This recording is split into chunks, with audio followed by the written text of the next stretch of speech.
Matilda, thank you for joining us on this fireside chat activity event that we organize through our book club.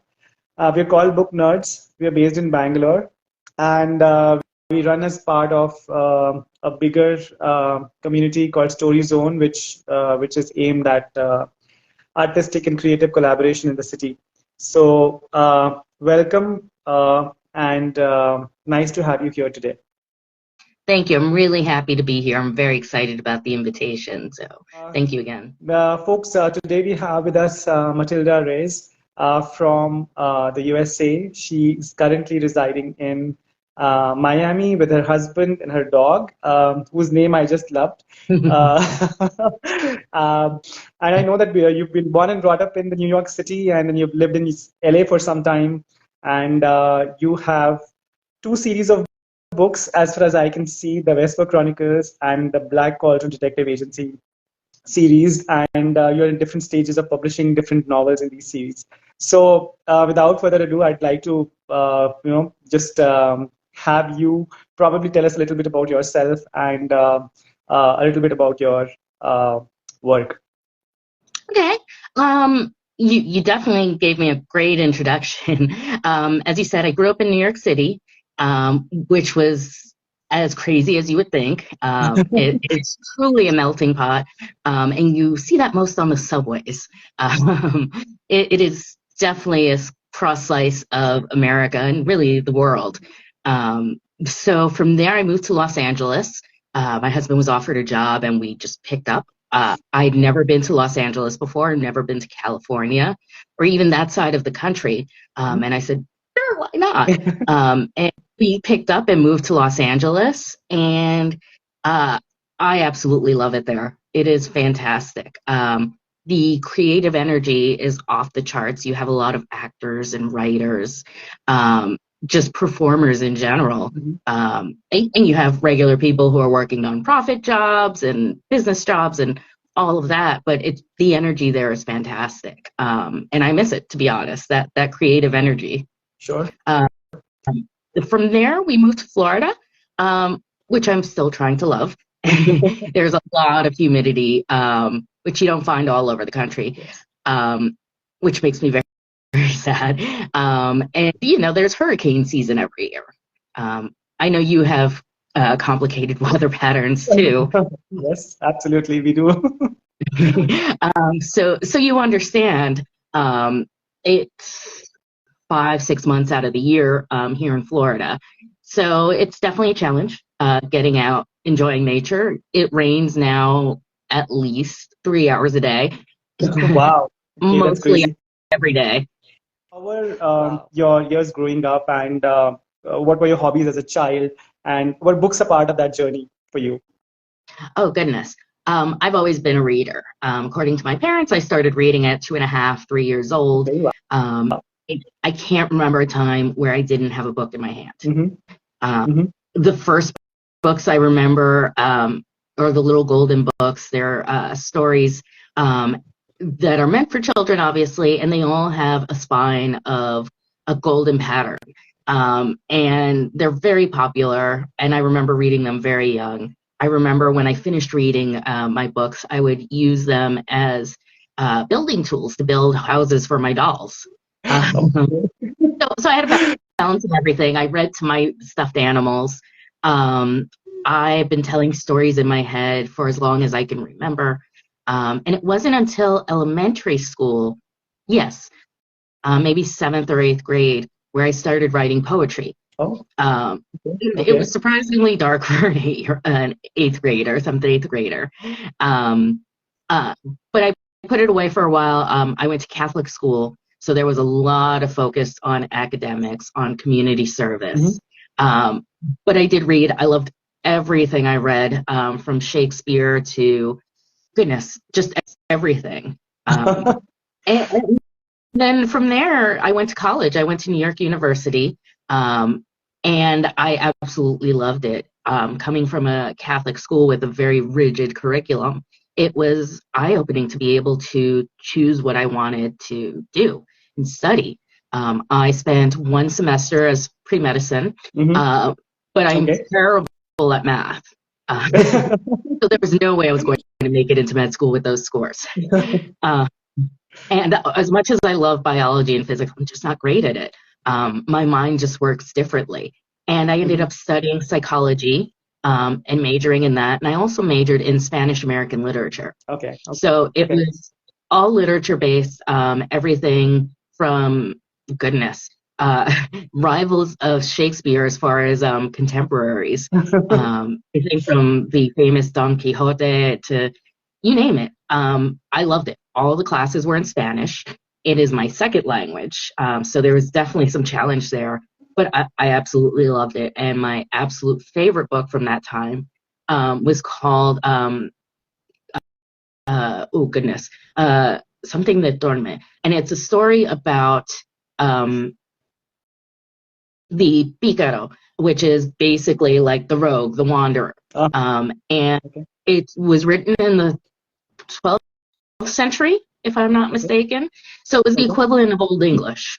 It took me forever to read. I know I got a C+ on that paper, but I absolutely loved it. And post-college, didn't do a lot of writing creatively, but I worked for nonprofits. I wrote newsletters in their entirety, both email newsletters. We didn't have blogs at the time.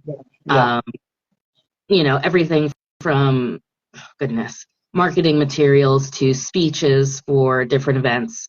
And I continued that through my career for the next 10, 12 years. I worked specifically in nonprofits, specifically in environmental justice and health justice. Sure. And I continued writing marketing materials, and I got into grant writing to raise money for the organization. And then after a series of unfortunate incidents, I became disabled and no longer able to work. And so after about 6 months of watching Netflix, I felt like I reached the end of it, that I watched everything they had to offer. Wow. You get bored when you're staying at home. And so then I turned to writing. I just opened up a blank document and I started writing, and it wasn't very good, and there's no way anyone will ever see it. But it was fun. I found that I enjoyed writing. And then I went to the infamous Reddit, and they have a subreddit called Writing Prompts. And I did a couple of prompts a day, and then I found one that really stuck out. And it said, "You're drinking your morning coffee, and behind you appears your assassin." And I said, "Oh, that sounds amazing." And so I started working on the idea, and I was like, "Oh my God, there has to be supernatural powers in this." Goodness, I need it all. And so I started writing the Vesper Chronicles. And what I wrote for the first 5 drafts looks nothing like a book. I aged down the characters. They're YA, young adult, new adult. The main character is 18 when we start, but she ages to 23 in the next book I'm not supposed to talk about. It was a fun process. It started in 2014. I published in 2016. Almost the entire 2 years it took me to write that book. Contrasted to the last book in the series that I wrote and published, which took me 3 months, and it's like double the size as far as page count. I really love the series. I fell in love with all of the characters for different reasons. I enjoyed writing the stories. And, that series is my baby. I will always love it wholeheartedly.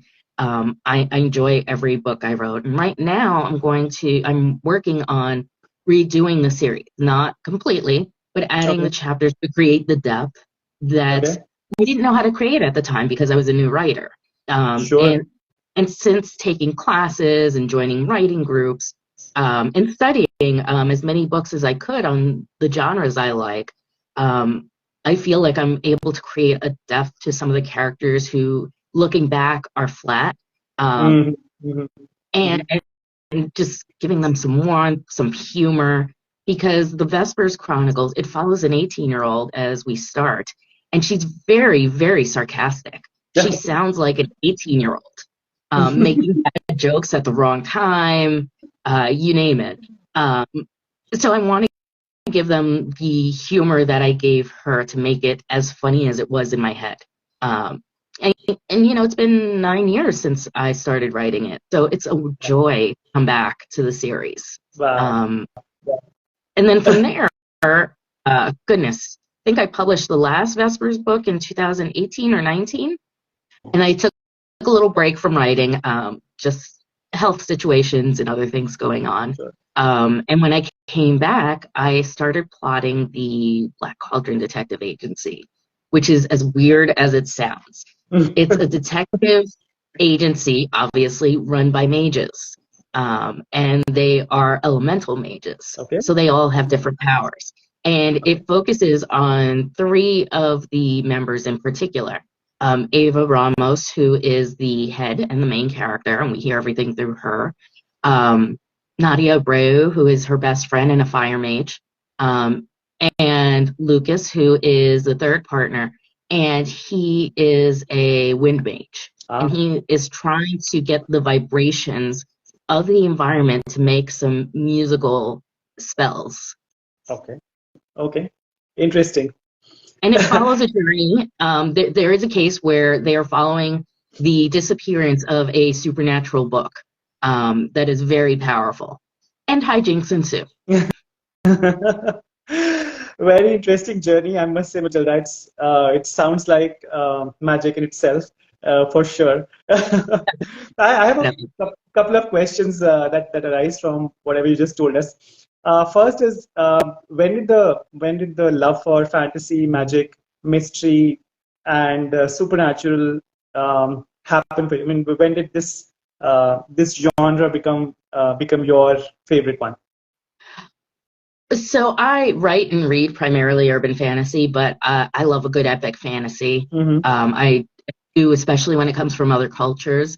And when you have an alternate universe and you can bring in, cultures as opposed to making up, coins and, farmers and all that stuff. And obviously I'm oversimplifying it. It took a long time for me to come to fantasy. I grew up mainly reading what my parents read, and that was a lot of crime mysteries, a lot of military intrigue, and my mother read romance novels, so I had a good cross-section. And I probably didn't get into fantasy until I met my husband. He told me his favorite series was called the Dragonland series. And it is fantastic. There's something like 12 books, and then there's spin-offs, and I've read so many of them. And it is an epic fantasy following a group. It sort of reminds me of Dungeons and Dragons, and there's a group of adventurers, and they go off in different directions. They come back together to fight a big evil. And I loved it. And from there, I just became voracious as far as following fantasy books. Wow. And when I moved to Los Angeles, about 6 years later after I found this series, my good friend introduced me to the Dresden Files by Jim Butcher. And if you've never heard of it, it is amazing. We're up to like the 18th book in the series. I've read them all. I've listened to the audiobooks. Even of the ones I've already read. It's such a great series. The premise is that Harry Dresden, the main character, is the only wizard in the Chicago phone book for hire. Really the only wizard in the phone book in general. And he consults with the local police department, fights off all these supernatural creatures. And it was fun because it was based in a fast-paced city. Obviously, it's an alternate universe where magic exists. Seeing him interact and be framed by the police on multiple occasions, seeing him go up from everything from, what do you call him, Bigfoot, to, a demon and everything in between. And it is just so much fun. And the author, Jim Butcher, definitely had an influence on my writing. Harry Dresden is super sarcastic. He gets his butt kicked sometimes. He doesn't always come up the winner at the end of the book. Sometimes he loses, which I really, really like. I don't necessarily love a happy ending every time. Not that I want to give cliffhangers. Yeah. But I do like the idea of the good guy not getting what they need. How do you know, as a writer for this genre, that this much is enough? Or, I mean, I need to still have elements of reality, enough elements of reality embedded so that it still becomes relatable. Now, how do you, what's your process around that? All of my books are based in New York City. Mm-hmm. Because I grew up there, I know it very well. And I think it's just such a magical place on so many levels. I wanted to keep that grittiness, that reality, everything from taking the subway to, walking along a specific river that actually exists. Right. And like you said, not every teenager has supernatural powers and can be an assassin. What's real about it is she doesn't expect it. She always knew she had supernatural powers, and this is specifically about the Vespers. But otherwise, she was a normal teenager. She was going to prom. She was going to graduate high school. She was on debate team. All the things that anchor her as a real character. Those ideas were very important to me. Everything from how she dressed to how she spoke. She wasn't using words like verily or, hither. She speaks like a real teenager, though I limited the foul words. I mean, is there a part of you in the book, either in the protagonist or some other character in the book? Definitely for both series. There is some of me. The humor and sarcasm is all me. Okay. I've been told I'm very funny, and I like to incorporate humor into both books because that's just who I am. Obviously, in a scenario where you're writing about something like the Vesper Chronicles or the Black Cauldron Detective Agency, what kind of research do you need to do for a project like this? Which, I mean, obviously there's the real life side of it, and then there's a fantasy side of it. Yes, actually, so much research. It took me years to really get a sense of what I was doing, between the first idea and publication. I looked up everything from all sorts of superpowers. I have books on elemental powers and witchcraft, specifically for Black Cauldron. But for the Vespers, it was everything from what type of classes would a high schooler take to how do assassins function? What guns would they use? How would they touch the gun and store it? A lot of weaponry, like what knives would a Navy SEAL carry versus a Marine or something like that in our Army. So I did a lot of that. I watched a lot of videos. I'm not athletic, but in my head, I know how to do a lot of cool stuff, flips and climbing. Like I said, not athletic at all, but it's really nice to live it out in my head. And I thought it was interesting what you said, how you play things out and take one character or another. I like to say that I sit back and watch it play out in my head, and then I transcribe what I see, because I'm a very visual person. And since the dialogue is half of the time in my voice until I find the characters' voices, it's fun. I joke around that part of writing is staring at walls and watching things play out in your head. And I do a lot of that. Lean back in my chair and stare at the ceiling, or, go for a walk and just watch what's happening. And like you, when something feels awkward or the characters just sound stilted or something, then I'll jump in and say, no, maybe you could say it this way. And then I play it out and I say here, but not like here. But I hear them in my head, and I have them play out different languages, and not languages, but dialogue until it fits, or different body movements.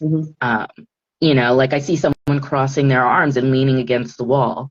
What does that look like? Or, all of it. Have there been any funny reactions from your family or friends when you're in that zone? Oh, they think I'm insane. No, they are very, very kind. They get it. I've been writing since 2014, as I said. So they've learned all my quirks by now. They know when I'm staring at the wall, I'm thinking. And if I get interrupted, I'm like, no, it's playing out in my head. I need quiet. I need to see this. And from what I understand, not all writers can visualize like that. And I'm just so in awe of other people's processes.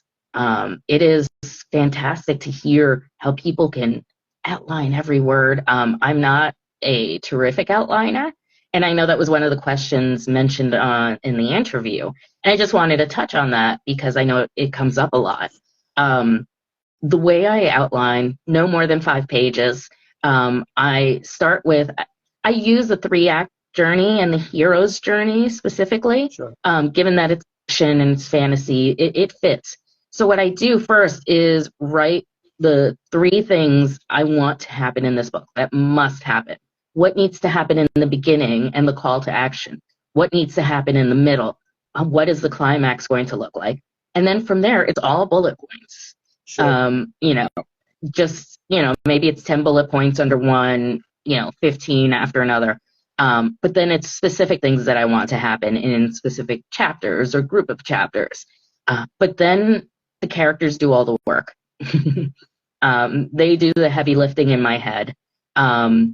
Because I know where I want to go. How we get there is entirely up to what's going on in my head. How often do you need to change what you probably created as a structure to start with, perhaps? It is rare that my outline reflects the finished product. It really, like I said, with the first book of the Vesper Chronicles, everyone was in their 30s, as opposed to 18 through 25. They had different powers. There were different subplots. The romance was very different. And that happens often. I know what I want. I know the notes I want to hit. But then I'm flexible about it. Mm-hmm. I draft several times. And my drafts are really rewrites, where I will go in and take out entire chapters or acts even. Do the bullet points of what I want to happen this time or what I think the characters would lean towards. Sure.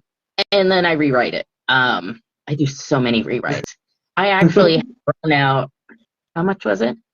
One draft of 70,000 words I completely ditched and started again. Wow.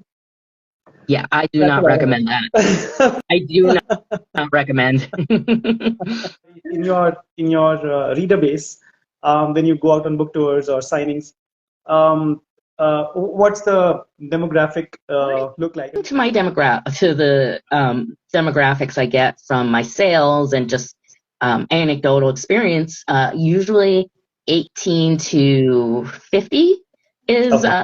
It's a wide age bracket. But, okay. It's the young adults, the 18, 19-year-olds who are looking for books that reflect them as opposed to young adults, mm-hmm. But who are not yet identifying as a true adult yet. Sure. In that context, another question that comes to my mind is, of course, the time when you were growing up versus the contemporary, the setup in the society. I think lots has changed in terms of how youngsters think, what's important to them, what their aspirations are, what their struggles are, challenges are. So how, obviously, having lived through that phase of your life, you can't live it again, but I'm sure that there are ways you bring in the current influences into your writing and characterization. Does it get difficult to sort of keep a pulse on, specifically if you're setting it in New York City, which you're not staying in anymore? Then I think there's that geographical reference, which is also probably a little. You might need to revise it periodically. Maybe you visit that there often. How do you do that? I mean, how do you keep it honest with the current times in some sense? Well, first I realize that I'm old and I need to keep current. I have 2 nieces. One who lives in New York City in a very vibrant, busy neighborhood. And, we keep in touch. I listen to how she talks to me. And I have a 17-year-old niece who's just graduated high school, is in her first semester of college. So I listen to how she talks when we chat via text or online. I look at the language, how she spells things. Because it's very different from when I was in school. I actually learned cursive So yeah, I hang out with them. Unfortunately, we don't live in the same state, but we try and keep in contact. And I know if I need anything, I can just bounce ideas off Any of them. parting words for readers or for budding authors from you as someone who's been writing and has done this for several years now? We'd love to close the session with that. This part is for readers and writers. Yes. Read widely, read different genres. You can have your favorite and read that primarily, but read nonfiction, read mysteries or crime novels, whatever it is. Read widely. It gives you the best experience in the world. To writers specifically, you can't edit a blank page. If you don't write anything, you can't edit and you can't move forward. So sit Sure. there and write that first draft. The other thing I will say, your first draft will be garbage. It's not you personally. My first draft is garbage. Everyone I know, writers from across genres, say the same thing. The first draft is not for anyone to see. That's for you.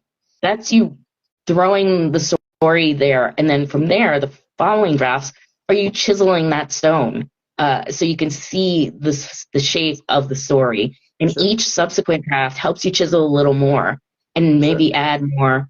But you can't edit a blank page. I think, I mean, I could have continued to have this conversation for another hour. I was really enjoying it. Thank you, Matilda, for joining us today. I know it's early morning for you, but I hope it doesn't rain today and you get a good sun. And if you're visiting India anytime, you have hosts in us, and we'd be happy to show you around and Oh, take you places. it's definitely on my Absolutely. list. I'm happy that I found you and then we had this chat, and I hope that we'll stay in touch and Absolutely. we'll have many more meaningful conversations in the future as well.